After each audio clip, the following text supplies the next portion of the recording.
शूर्पणखा की कथा। पंचवटी के अपने आश्रम में रामचंद्र सीता के साथ सुखपूर्वक रहने लगे। एक दिन जब राम और लक्ष्मण वार्तालाप कर रहे थे तो वहां पर अकस्मात रावण की बहन शूर्पणखा नामक राक्षसी आ पहुंची। वह राम के तेजस्वी मुखमंडल, कमल नयन तथा नीलांबुज सदृश शरीर की कांति को चकित होकर देख रही थी। राम का मुख सुंदर था किंतु शूर्पणखा का मुख अत्यंत कुरूप था। राम का कटिप्रदेश एवं उदर क्षीण था किंतु शूर्पणखा बेडौल लंबे पेट वाली थी। राम के नेत्र विशाल एवं मनोहर थे किंतु शूर्पणखा की आंखें कुरूप तथा डरावनी थीं। राम की वाणी मधुर थी किंतु शूर्पणखा भैरवनाद करने वाली थी। राम का रूप मनोहर था किंतु शूर्पणखा का रूप विभत्स एवं विकराल था। उन्हें देखकर उसके हृदय में वासना का भाव जागृत हो उठा। इच्छानुसार रूप धारण करने वाली वह राक्षसी मनोहर रूप बनाकर राम के पास पहुंची और बोली, तुम कौन हो? राक्षसों के इस देश में तुम कैसे आ गए? तुम्हारा वेश तो तपस्वियों जैसा है किंतु हाथों में धनुष बाण भी है, साथ में स्त्री भी है। ये बातें परस्पर विरोधी हैं। तुम मुझे अपना परिचय दो। राम ने सरल भाव से कहा, हे देवी, मैं अयोध्या के चक्रवर्ती नरेश महाराजा दशरथ का ज्येष्ठ पुत्र राम हूँ।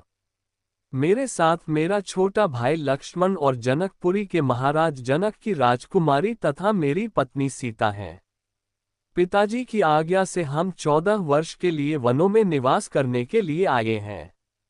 यही हमारा परिचय है। अब तुम अपना परिचय देकर मेरी इस जिज्ञासा को शांत करो क्योंकि मुझे प्रतीत होता है कि तुम कोई इच्छानुसार रूप धारण करने वाली राक्षसी हो।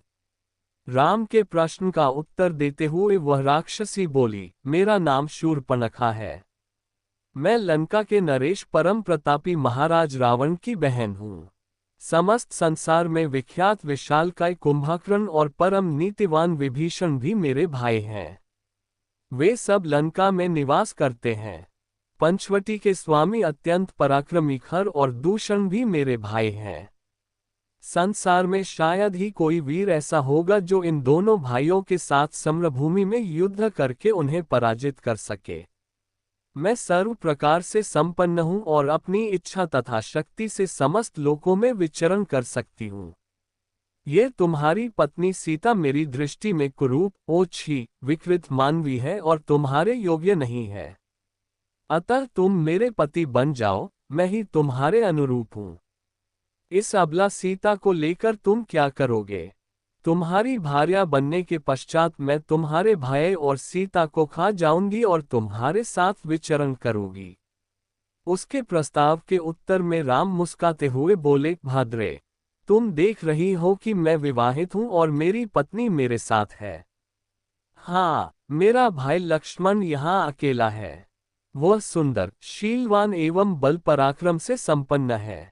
यदि तुम चाहो तो उसे सहमत करके उससे विवाह कर सकती हो। राम का उत्तर सुन शूर्पणखा ने लक्ष्मण के पास जाकर कहा, हे राजकुमार, तुम सुंदर हो और मैं युवा हूँ। तुम्हारे इस सुंदर रूप के योग्य मैं ही हूँ, अतः मैं ही तुम्हारी परम सुंदरी भार्या हो सकती हूँ। मुझे अंगीकार कर लेने पर तुम मेरे साथ इस दंडकारण्य में सुखपूर्वक विचरण कर सकोगे। शूर्पणखा के इस विवाह प्रस्ताव को सुनकर वाक्पटु लक्ष्मण ने कहा, सुंदरी, मैं राम का एक तुच्छ सा दास हूँ। मुझसे विवाह करके तुम केवल दासी कहलाओगी। अच्छा यही है कि तुम राम से ही विवाह करके उनकी छोटी भार्या बन जाओ। तुम्हारा रूप सौंदर्य उन्हीं के योग्य है। लक्ष्मण के परिहास को न समझकर शूर्पणखा ने उसे अपनी प्रशंसा समझा। वह पुनः राम के पास जाकर क्रोध से बोली, हे राम, इस कुरूपा सीता के लिए तुम मेरा विवाह प्रस्ताव अस्वीकार करके मेरा अपमान कर रहे हो। इसलिए पहले मैं इसे ही मारकर समाप्त किए देती हूँ। फिर तुम्हारे साथ विवाह करके मैं अपना जीवन आनंदपूर्वक व्यतीत करूंगी। इतना कहकर प्रचंड क्रोध करती हुई शूर्पणखा विद्युत वेग से सीता पर झपटी। राम ने उसके इस आकस्मिक आक्रमण को तत्परतापूर्वक रोका और लक्ष्मण से बोले, हे वीर, इस दुष्टा राक्षसी से अधिक वाद विवाद करना या इसके साथ हास्य विनोद करना उचित नहीं है। इसने तो जानकी की हत्या ही कर डाली होती। तुम्हें इस कुरूपा और कुलटा राक्षसी को उसके किसी अंग से विहीन कर देना चाहिए। राम की आज्ञा पाते ही लक्ष्मण ने तत्काल खड्ग निकाला और दुष्टा शूर्पणखा के नाक कान काट डाले। पीड़ा और घोर अपमान के कारण रोती हुई शूर्पणखा अपने भाइयों खरदूषण के पास पहुंची और घोर चीत्कार करके उनके सामने गिर पड़ी। इसी भगवान की वीडियो देखने के लिए सब्सक्राइब करें चैनल को और बेल आइकॉन दबाएं।